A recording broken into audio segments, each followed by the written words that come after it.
Bon, alors, on va commencer peut-être par ce qui s'est passé hier et puis la semaine passée. Marine Le Pen, le RN, le fameux meeting à Vauban. Tout le monde a parlé de flop. Ah ouais. Alors le flop national. Moi, c'est comme ça que j'ai appelé le stream, le flop national. Bah, ouais, alors tout le monde a fait cette blague. Hein. Tu crois pas original, hein. Ouais. Flop. Alors, qui veut parler en premier? Bah, moi perso, j'ai bien suivi, c'est-à-dire que j'étais chez moi, je regardais le direct et tout, où il y avait une sorte de concours, tu vois, de meeting qui était un petit peu surréaliste.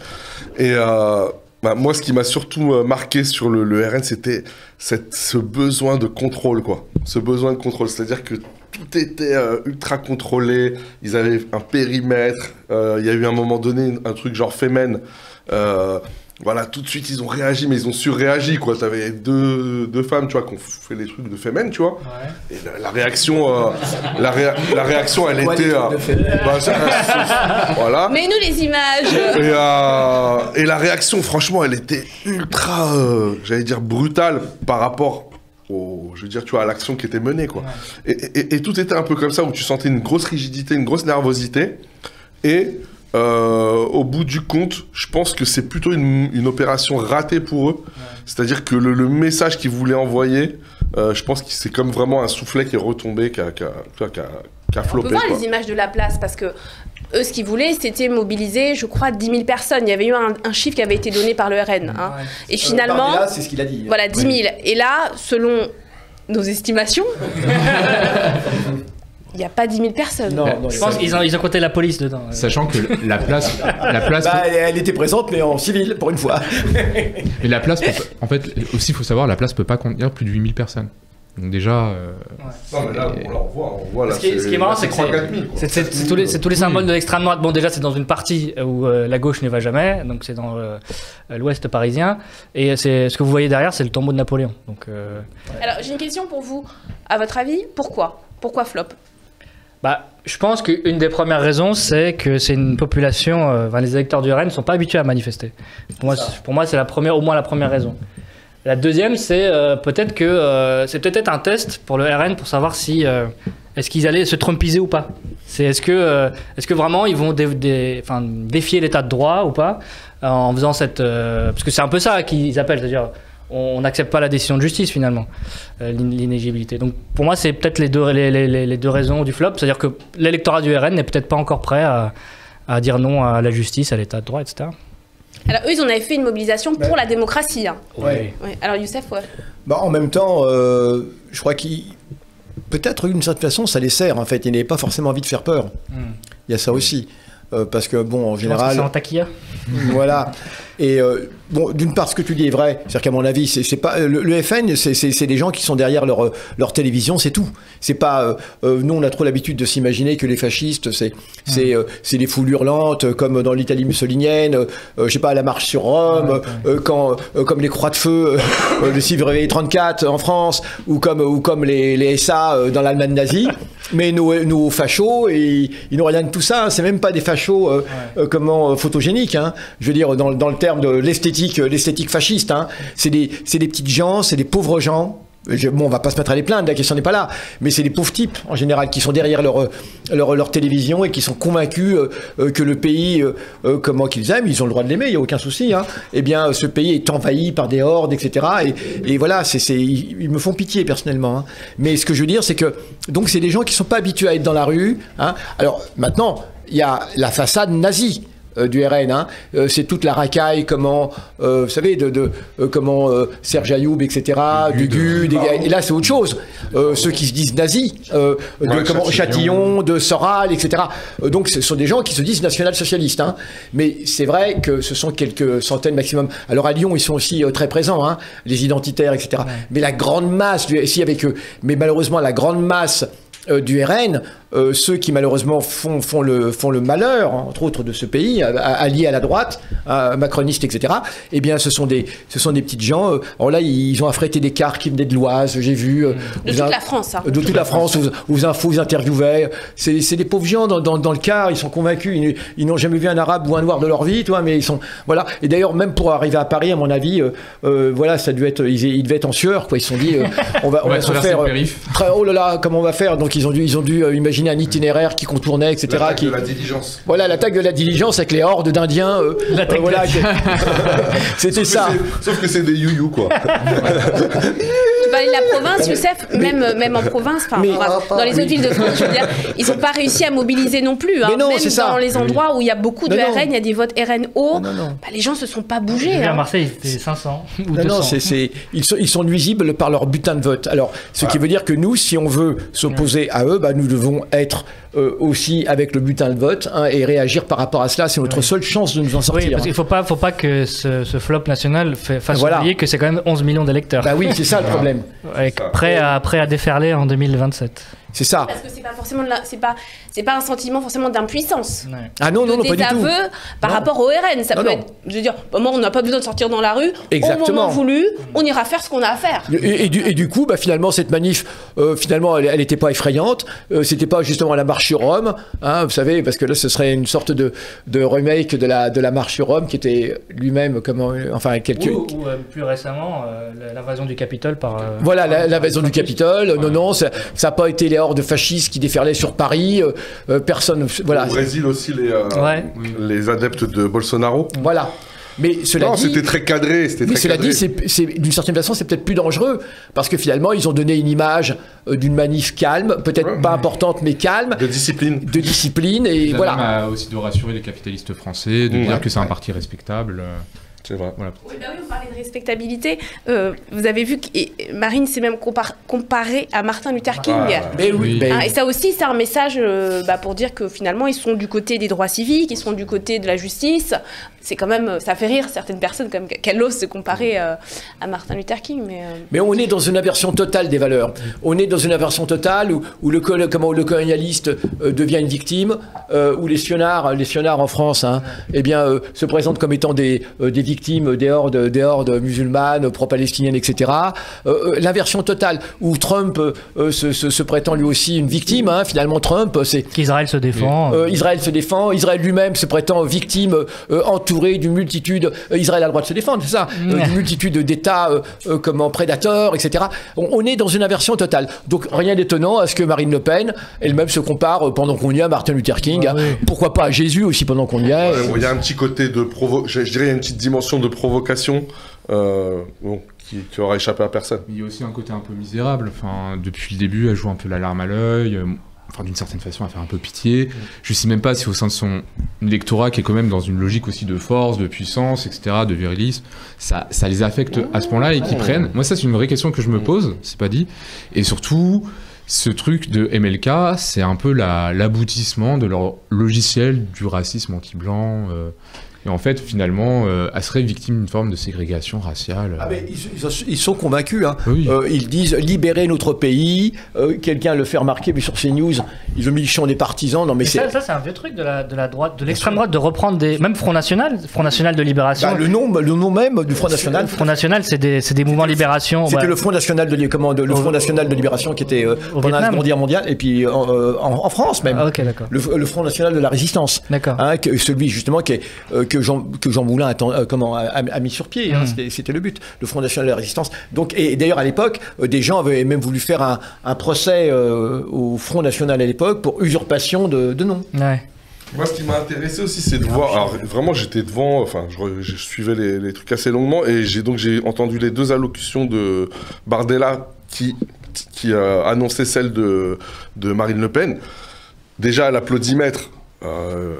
Bardella, il est vraiment très très en dessous de Marine Le Pen, c'est-à-dire que elle, on peut lui dire ce qu'on veut sur ses idées, etc. Mais en tout cas, c'est une vraie tribune, je sais pas comment on dit. En tout cas, elle a une vraie tribette. Bon, écoute tout le monde. Elle a une vraie capacité de. Voilà, une vraie capacité de faire des discours, d'enflammer le public. Lui, franchement, c'était plat. Et tu sentais un malaise. Parce que, en fait, là, il y a un truc qu'on doit aussi prendre en compte, c'est que dans un an, il y aura l'appel, et je veux dire, sauf, rebondissement vraiment spectaculaire, elle sera à nouveau condamnée. Donc, là, ils sont quand même en train de chercher le plan B. C'est ça. Le plan B, est-ce que ça sera Bardella ou est-ce que ça sera quelqu'un d'autre? Et là, on sentait qu'il y avait un plan petit B, peu ça plan B, qui était hein. en... La guerre des chefs, les yens sont sortis, quoi. C'est ça. Surtout dans un parti fasciste comme le RN, où en fait on obéit à un seul chef. Un seul chef, ouais. Et ça, moi, je l'ai ressenti physiquement. C'est-à-dire que, par exemple, le moment où Bardella arrive, et puis t'as toute la première garde, là, ils sont alignés comme ça, avec des lunettes de soleil et tout, c'est assez flippant. Et je vois, et puis lui, il arrive, et puis il fait comme ça quand il salue les gens. Je sais pas si vous avez remarqué, il fait comme ça. Et il jette un coup d'œil rapide sur la ligne, et il fait un petit coup de tête, mais tu sens que le gars, il est en pression, tu vois, et tu sens qu'il y a toute la ligne, là, en train de lui dire, mec... te loupe pas, on sera là, on sera là. Et en fait, pourquoi je parle de ça, c'est que je me dis, voilà, si c'est pas Marine Le Pen, potentiellement, bon, ça serait Jordan Bardella, mais si Jordan Bardella se fait flinguer, est-ce que ça sera pas Marion... Politiquement. Oui, politiquement, bien sûr. Je parle dans la course à la... Est-ce que ça sera pas Marion Maréchal Le Pen? Et à ce moment-là, c'est une autre salade. Hein. Pour les gens qui ne le savent pas, elle était là, elle était présente. On la voyait, il y avait une mise en scène qui la mettait en avant. Et puis, le vice-président aussi du RN, Louis Alliot, c'est bien ça, il a aussi rendu hommage à plusieurs personnes, dont Marion Maréchal Le Pen et Éric Zemmour. C'est-à-dire qu'il y a eu un discours où tout ça s'est entremêlé à un moment. On voit Éric Ciotti, il y avait Éric Ciotti juste à droite de Bardella. Alors, moi, ce que je pense, cette guerre des chefs, et la chance qu'on a, dans notre malheur, c'est que la droite et l'extrême droite sont extrêmement divisés. Et vous savez, il ne peut y avoir qu'un seul crocodile dans le marigot. Hein. Or là, c'est un petit marigot, c'est une petite mare où il y a 10 000 crocodiles. Les Ciotti, les Bardella, il y a pléthore. Hein. Maintenant, il y a Retailleau, etc. Bon, ça veut dire que la petite chance qu'on a, c'est qu'ils sont extrêmement divisés. Et ça, c'est une bonne chose parce que en même temps, tous ne peuvent pas effectivement aspirer à être le conducateur, comme on disait, hein, le dictateur en chef, comme dans Chaplin. Hein. Il faut de la poigne, etc. Bardella, pas du tout. Alors Bardella, est-ce que Bardella tient vraiment à y aller? D'ailleurs, je suis même pas sûr. Je suis même pas sûr qu'il tienne à être le chef suprême, parce que en tout cas, il en a pas les compétences, il en a pas le charisme, et à mon avis, il n'a peut-être même pas la volonté et le courage. Comment la fille de l'agent du Mossad et de la CIA, là, comment s'appelle-t-elle? Marion Le Pen. Marion Maréchal. Marion Maréchal, hein, parce que son père c'était Roger Haut, qui se disait officiellement. Tous les lundis. Donc. Voilà, mais c'est bien, parce que c'est ce qu'on appelle une révision, parce qu'à la fin, il y a une interrogation écrite générale à la fin du trimestre. Et donc, du coup, eh bien, elle non plus, parce qu'elle a peut-être une image un peu trop marquée, avec Zemmour, etc. Et donc voilà. C'est une droite beaucoup plus identitaire, beaucoup plus essentialiste. Pourquoi est-ce que je dis ça? Je dis ça pour des gens qui pourraient être un petit peu défaitistes en disant là, on n'y arrivera jamais avec la FI, Mélenchon, il est trop et trop. Mais la chance qu'on a, c'est qu'en face, à la droite, ils sont extrêmement divisés. Hein, et la division, c'est une bonne chose. Ça veut dire que rien n'est perdu. Hyper divisé aussi. Oui, la gauche. Oui, mais sauf que d'une certaine façon, peut-être moins. Parce qu'à gauche, c'est vraiment le PS et le PC qui pose problème. Le PC, de toute façon, tôt ou tard, il faudra qu'il se rallie parce que sinon il est mort. Le PS, que Dieu l'engloutisse. Hein. Comment il n'y a aucun souci là-dessus. Politiquement, bien sûr. Ah oui, politiquement, attention, on est. Voilà. Et encore, c'est même pas très gentil pour la mère, parce que est-ce que la mère a vraiment l'intention d'engloutir le PS? Il faut lui demander son avis. Il faudrait l'envoyer dans l'espace, mais il faut demander. Voilà. Donc, donc je dis ça pour que les gens prennent courage. Comment il est possible, comment une victoire de la vraie gauche est toujours possible, grâce à la division de nos ennemis. Après, il y a quand même quelque chose, c'est que le RN, ça fait plusieurs fois qu'ils tentent des mobilisations. Il y avait eu, rappelez-vous, après le 7 octobre... Youssef, c'est avec 2 S. Hein, mais... il y avait, après le 7 octobre, il y avait eu la manifestation contre les musulmans. Enfin, on va appeler ça comme ça. Ça avait eu quand même le soutien gouvernemental, etc. Là, ils se réessayent quand même à un an et demi d'intervalle à une autre manifestation.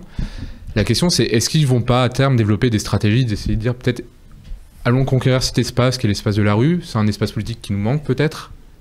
Et ça, c'est peut-être aussi une nouveauté de cet appel. Hein. C'est toujours. Je pense qu'il y a quand même des victoires dans leur appel qu'il ne faut pas oublier de noter. Bon, déjà, ils clament qu'ils ont gagné 20 000 adhérents. Donc ça, c'est pas rien. Ils ont aussi le soutien de l'international fasciste. On a Elon Musk et Trump qui ont dit que c'était... que c'était... voilà, Trump a tweeté Free Marine. Orban, bien sûr.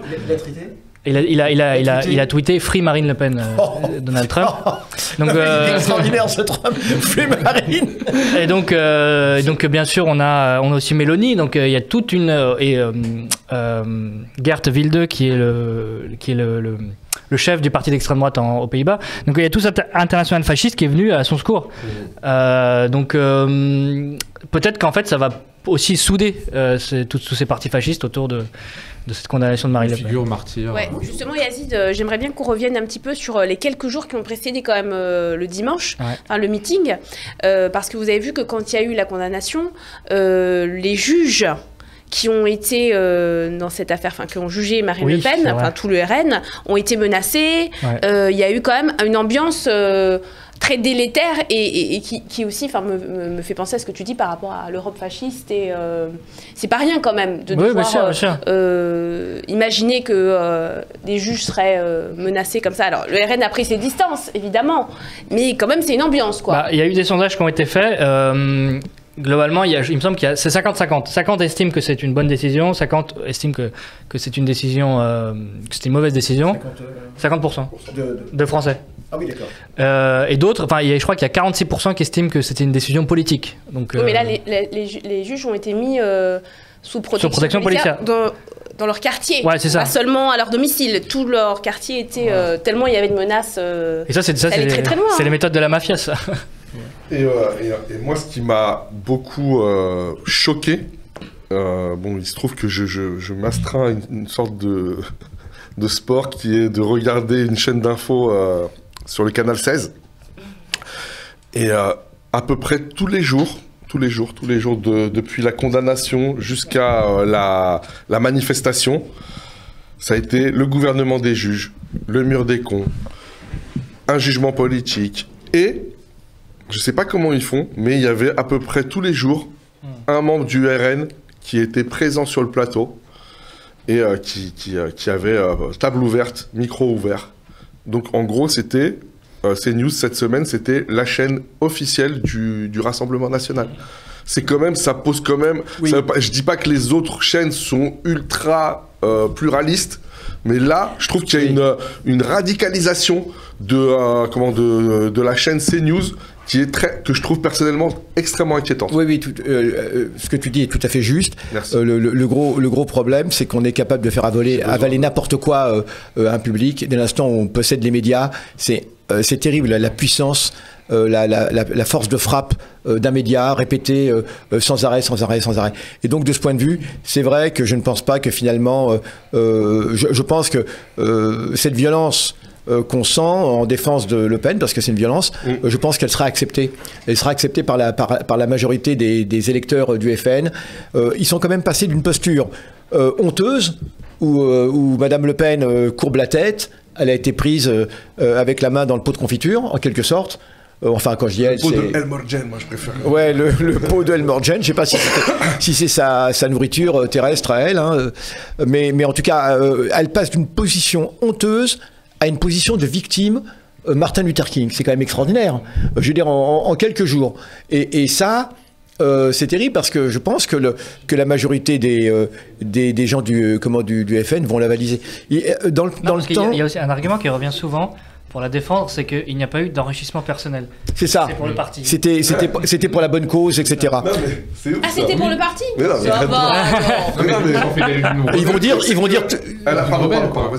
Ils vont dire tout le monde fait pareil. Et d'ailleurs, regardez Hollande, parce que Hollande, il est aussi pris à la main dans le pot de confiture là.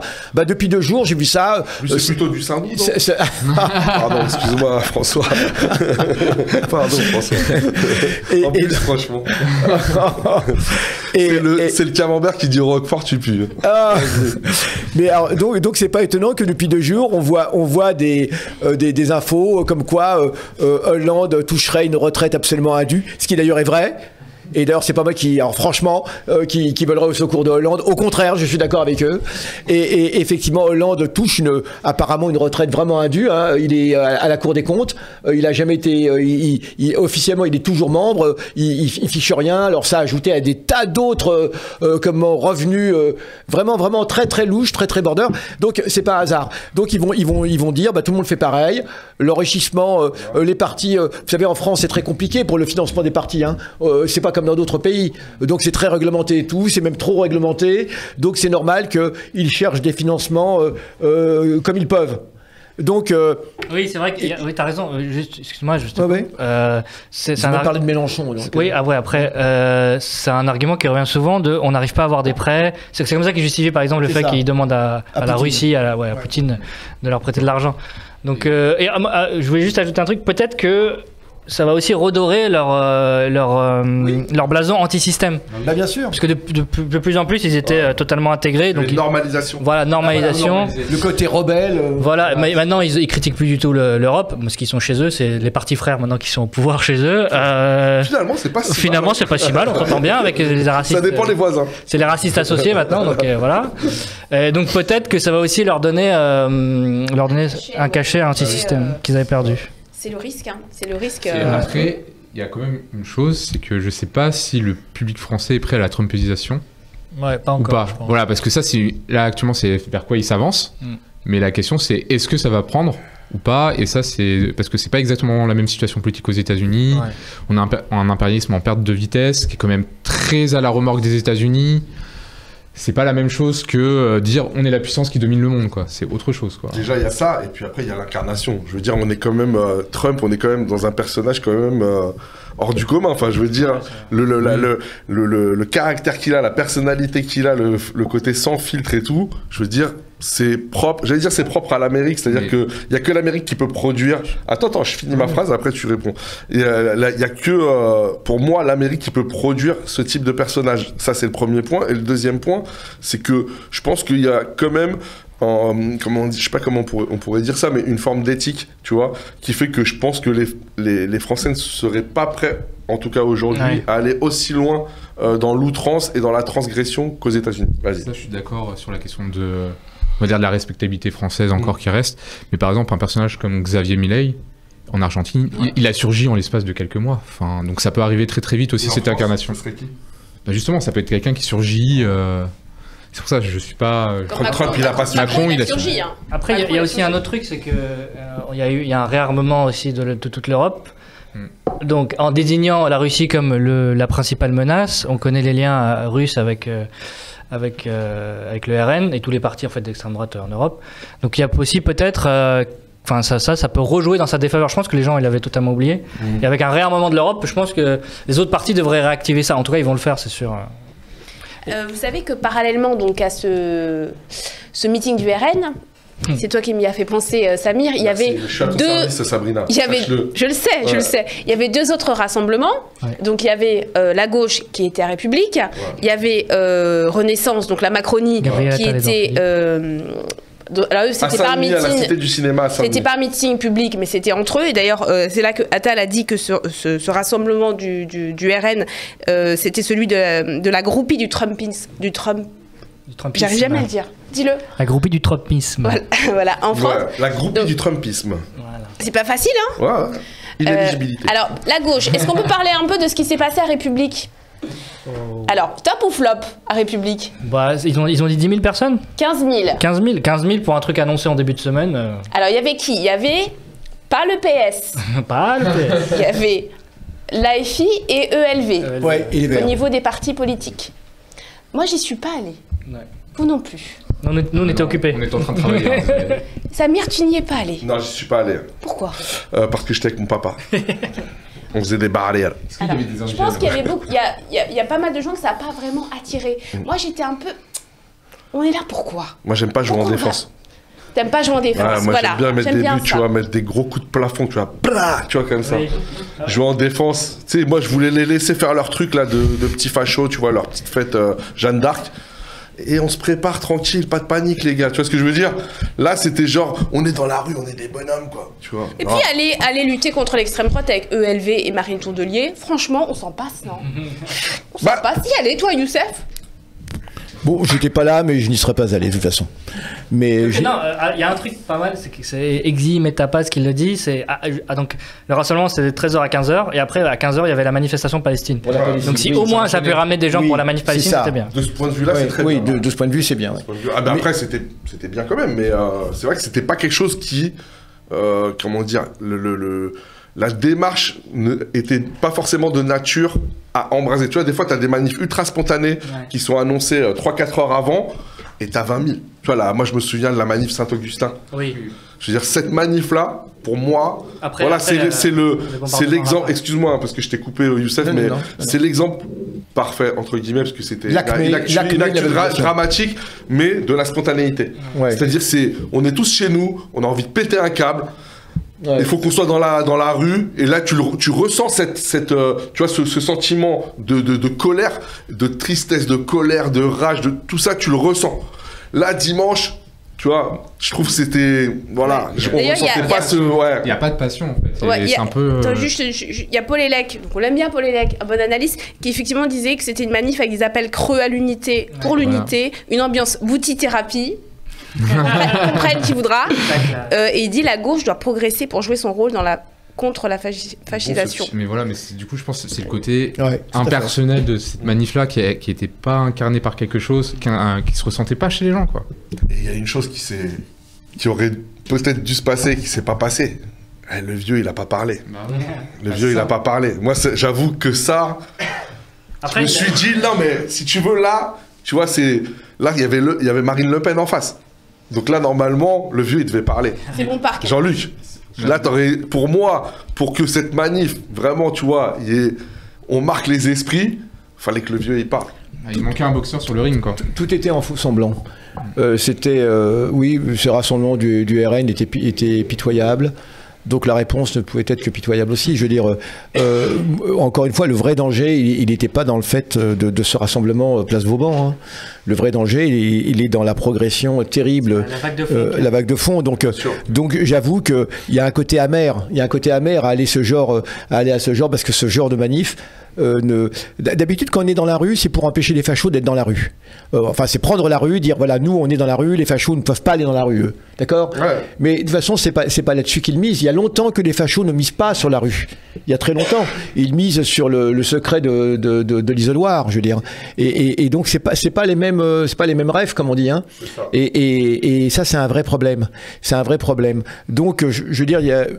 Personnellement, si j'avais été là, je n'y serais pas allé parce que d'abord on est dans cette place. Je crois qu'ensuite c'est parti en manifestation pour la Palestine. D'après ce qu'on m'a dit. Ouais, d'après ce qu'on m'a dit, c'est parti en manif vers la place Clichy, c'est ça. Mais d'après ce qu'on m'a dit, en fait, c'était la manif Palestine qui était prévue et en fait eux ils se sont mis en bifort, quoi, si on peut dire. Ouais. Bon. Non, mais bon, voilà un peu parce que. Peut-être un dernier truc avant de passer au sujet suivant. Là, on n'a pas parlé de la réaction à gauche, notamment la réaction de la France Insoumise, qui, sans dénoncer la réaction, parce que c'est une décision de justice, donc on ne peut pas la dénoncer, dit au reste de la gauche, c'est méfiant. Donc ça, c'est Mélenchon qui le dit, il faut rester méfiant, parce que déjà, on n'est pas à l'abri que ce genre de décision nous arrive à nous. Bah oui. Il y a plusieurs enquêtes pour notamment apologie du terrorisme, donc en fait pour soutien à la Palestine, qui sont en cours. C'est ça. Donc on n'est pas à l'abri aussi d'une loi. On a par exemple Caroline Yadan qui a défendu une loi qui veut dire qui dit que l'antisionisme en fait c'est l'antisémitisme. Donc on dira après, nos spoil. Ouais, voilà. Peut-être que ce genre de truc peut nous arriver à nous aussi. Donc faites gaffe. Bon, sinon j'ai une bonne nouvelle pour toi, Youssef, tu vas pouvoir te rattraper puisque tu n'as pas été à la manif de dimanche, puisque samedi prochain, SOS Racisme, la LDH et la CGT appellent à manifester pour défendre l'état de droit, parce que comme ils n'étaient pas là dimanche et que tu n'étais pas là, ils ont envie de te voir. Est-ce qu'ils défendent l'état de droit en Palestine? Est-ce qu'ils défendent l'état de gauche déjà? Pour défendre l'état de droit, c'est aussi comique, c'est une pantalonnade. On appelle ça une pantalonnade. Hein. Vous savez, les comédies de théâtre à l'italienne, là, les pantalonnades. Et c'est comédia dell'arte. Exactement. Tout ce que la CGT a trouvé, c'est d'aller manifester avec SOS Racisme pour la défense de l'état de droit. La CGT, SOS Racisme. SOS Racisme. Pas être là avec la FI. SOS Racisme, qui est l'association qui a le plus été condamnée en justice pour malversation. tous les responsables des SOS Racisme, tous les présidents. Là, oui, je voulais juste dire un C'est truc. peut-être pour ça qu'ils sont attachés. Il y a dans les commentaires, dans les commentaires des vidéos YouTube, il y a beaucoup de gens qui nous ont demandé l'émission sur SOS Racisme. Ouais, Donc je pense que tu devrais garder toutes tes cartouches On va garder. pour le jour où on la fera. Ah bah oui, mais Et on alors fera là, le procès de SOS Racisme. ma place. Moi, je vais être là. Il y a les dossiers. Les dossiers seront sortis. Il y a les rêves, vous inquiétez comme pas. on dit, il n'y a aucun souci. On fera le procès de tous les C'est dirigeants. absolument passionnant. On va revoir et puis on pourra présenter. Faites entrer l'accusé. On pourra présenter leur visage. L'accusé. C'est la veste en cuir. Présenter l'armée d'accusés. L'armée d'accusés. D'accord, hein. Et puis avec notre ami, évidemment, le premier, Julien Drey, et ses montres à complications, Malek Bouti. Spoil pas. D'accord. Harlem Désir. Voilà, il a une belle tête. Les mutuelles étudiantes. Prochain sujet.